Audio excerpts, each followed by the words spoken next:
अध्याय 6 ध्यान योग। श्री भगवान ने कहा, जो पुरुष अपने कर्म फल के प्रति अनासक्त है और जो अपने कर्तव्य का पालन करता है, वही सन्यासी और असली योगी है। वह नहीं जो न तो अग्नि जलाता है और न कर्म करता है। हे पांडुपुत्र, जिसे सन्यास कहते हैं उसे ही तुम योग अर्थात पर ब्रह्म से युक्त होना जानो, क्योंकि इंद्रिय तृप्ति के लिए इच्छा को त्यागे बिना कोई कभी योगी नहीं हो सकता। अष्टांग योग के नवसाधक के लिए कर्म साधन कहलाता है और योग सिद्ध पुरुष के लिए समस्त भौतिक कार्यकलापों का परित्याग ही साधन कहा जाता है। जब कोई पुरुष समस्त भौतिक इच्छाओं का त्याग करके न तो इंद्रिय तृप्ति के लिए कार्य करता है और न सकाम कर्मों में प्रवृत्त होता है, तो वह योगारूढ़ कहलाता है। मनुष्य को चाहिए कि अपने मन की सहायता से अपना उद्धार करे और अपने को नीचे न गिरने दे। यह मन बद्ध जीव का मित्र भी है और शत्रु भी। जिसने मन को जीत लिया है उसके लिए मन सर्वश्रेष्ठ मित्र है, किंतु जो ऐसा नहीं कर पाया उसके लिए मन सबसे बड़ा शत्रु बना रहेगा। जिसने मन को जीत लिया है उसने पहले ही परमात्मा को प्राप्त कर लिया है, क्योंकि उसने शांति प्राप्त कर ली है। ऐसे पुरुष के लिए सुख दुख, सर्दी गर्मी एवं मान अपमान एक से हैं। वह व्यक्ति आत्म साक्षात्कार को प्राप्त तथा योगी कहलाता है, जो अपने अर्जित ज्ञान तथा अनुभूति से पूर्णतया संतुष्ट रहता है। ऐसा व्यक्ति अध्यात्म को प्राप्त तथा जितेंद्रिय कहलाता है। वह सभी वस्तुओं को, चाहे वे कंकड़ हो, पत्थर हो या कि सोना, एक समान देखता है। जब मनुष्य निष्कपट हितैषियों, प्रिय मित्रों, तटस्थों, मध्यस्थों, ईश्वालुओं, शत्रुओं तथा मित्रों, पुण्यात्माओं एवं पापियों को समान भाव से देखता है, तो वह और भी उन्नत माना जाता है।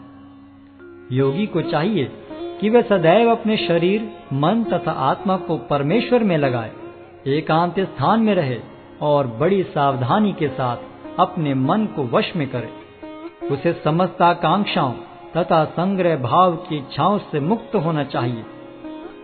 योगाभ्यास के लिए योगी एकांत स्थान में जाकर भूमि पर कुशा बिछा दे और फिर उसे मृगछाला से ढके तथा ऊपर से मुलायम वस्त्र बिछा दे। आसन न तो बहुत ऊंचा हो न बहुत नीचा, यह पवित्र स्थान में स्थित हो। योगी को चाहिए कि इस पर दृढ़ता पूर्वक बैठ जाए और मन, इंद्रियों तथा कर्मों को वश में करते हुए तथा मन को एक बिंदु पर स्थित करके हृदय को शुद्ध करने के लिए योगाभ्यास करे। योगाभ्यास करने वाले को चाहिए कि वह अपने शरीर, गर्दन तथा सिर को सीधा रखे और नाक के अगले सिरे पर दृष्टि लगाए। इस प्रकार वह अविचलित तथा दमित मन से, भय रहित, विषयी जीवन से पूर्णतया मुक्त होकर अपने हृदय में मेरा चिंतन करे और मुझे ही अपना चरम लक्ष्य बनाए। इस प्रकार शरीर, मन तथा कर्म में निरंतर संयम का अभ्यास करते हुए संयमित मन वाले योगी को इस भौतिक अस्तित्व की समाप्ति पर भगवत धाम की प्राप्ति होती है। हे अर्जुन, जो अधिक खाता है या बहुत कम खाता है, जो अधिक सोता है अथवा जो पर्याप्त नहीं सोता, उसके योगी बनने की कोई संभावना नहीं है। जो खाने, सोने, आमोद प्रमोद तथा काम करने की आदतों में नियमित रहता है, वह योगाभ्यास द्वारा समस्त भौतिक क्लेशों को नष्ट कर सकता है।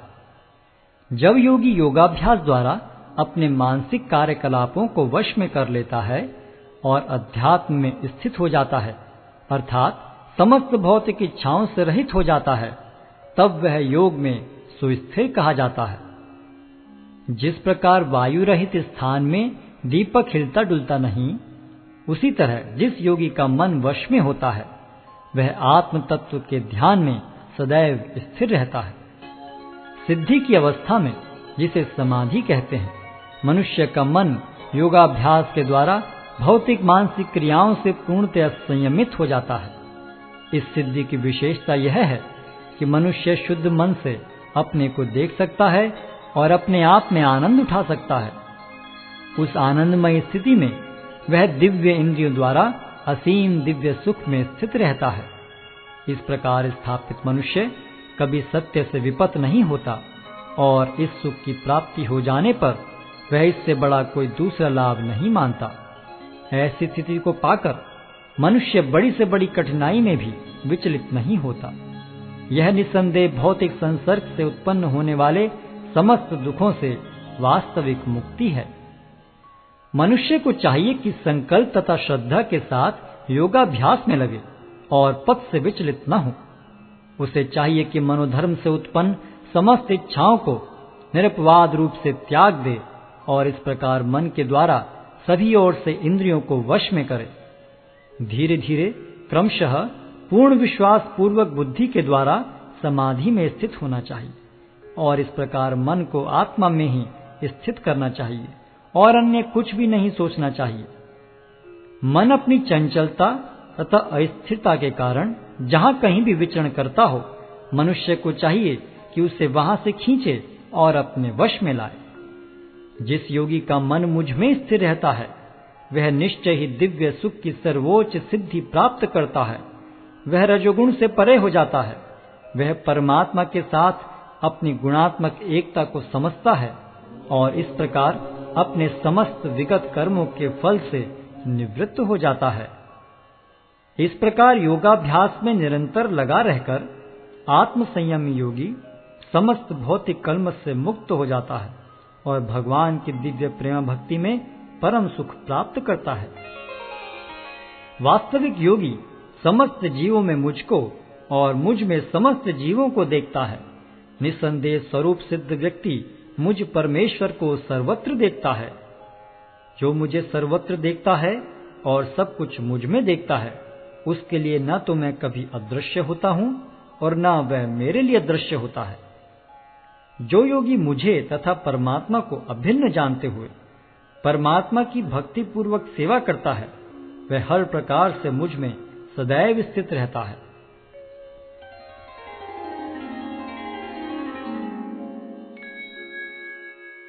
हे अर्जुन, वह पूर्ण योगी है जो अपनी तुलना से समस्त प्राणियों की उनके सुखों तथा दुखों में वास्तविक समानता का दर्शन करता है।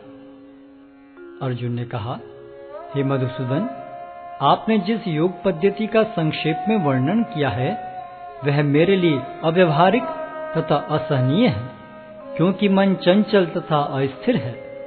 हे कृष्ण, क्योंकि मन चंचल, उच्छृंखल, हठीला तथा अत्यंत बलवान है, अतः मुझे इसे वश में करना वायु को वश में करने से भी अधिक कठिन लगता है। भगवान श्री कृष्ण ने कहा, हे महाबाहु कुंती पुत्र, निसंदेह चंचल मन को वश में करना अत्यंत कठिन है, किंतु उपयुक्त अभ्यास द्वारा तथा विरक्ति द्वारा ऐसा संभव है। जिसका मन उच्छृंखल है उसके लिए आत्म साक्षात्कार कठिन कार्य होता है, किंतु जिसका मन संयमित है और जो समुचित उपाय करता है उसकी सफलता ध्रुव है, ऐसा मेरा मत है। अर्जुन ने कहा, हे कृष्ण, उस असफल योगी की गति क्या है जो प्रारंभ में श्रद्धा पूर्वक आत्म साक्षात्कार की विधि ग्रहण करता है, किंतु बाद में भौतिकता के कारण उससे विचलित हो जाता है और योग सिद्धि को प्राप्त नहीं कर पाता। हे महाबाहु कृष्ण, क्या ब्रह्म प्राप्ति के मार्ग से भ्रष्ट ऐसा व्यक्ति आध्यात्मिक तथा भौतिक दोनों ही सफलताओं से च्युत नहीं होता और छिन्न भिन्न बादल की भांति विनष्ट नहीं हो जाता, जिसके फलस्वरूप उसके लिए किसी लोक में कोई स्थान नहीं रहता? हे कृष्ण, यही मेरा संदेह है और मैं आपसे इसे पूर्णतया दूर करने की प्रार्थना कर रहा हूँ। आपके अतिरिक्त अन्य कोई ऐसा नहीं है जो इस संदेह को नष्ट कर सके। भगवान ने कहा, हे प्रथापुत्र, कल्याण कार्यों में निरत योगी का न तो इस लोक में और न परलोक में ही विनाश होता है। हे मित्र, भलाई करने वाला कभी बुराई से पराजित नहीं होता। असफल योगी पवित्र आत्माओं के लोकों में अनेकानेक वर्षों तक भोग करने के बाद या तो सदाचारी पुरुषों के परिवार में या कि धनवानों के कुल में जन्म लेता है। अथवा वह ऐसे योगियों के कुल में जन्म लेता है जो अति बुद्धिमान है। निश्चय ही इस संसार में ऐसा जन्म दुर्लभ है। हे कुरुनंदन, ऐसा जन्म पाकर वह अपने पूर्व जन्म की दैविक चेतना को पुनः प्राप्त करता है और पूर्ण सफलता प्राप्त करने के उद्देश्य से वह आगे उन्नति करने का प्रयास करता है। अपने पूर्व जन्म की दैवी चेतना से वह न चाहते हुए भी स्वतः योग के नियमों की ओर आकर्षित होता है।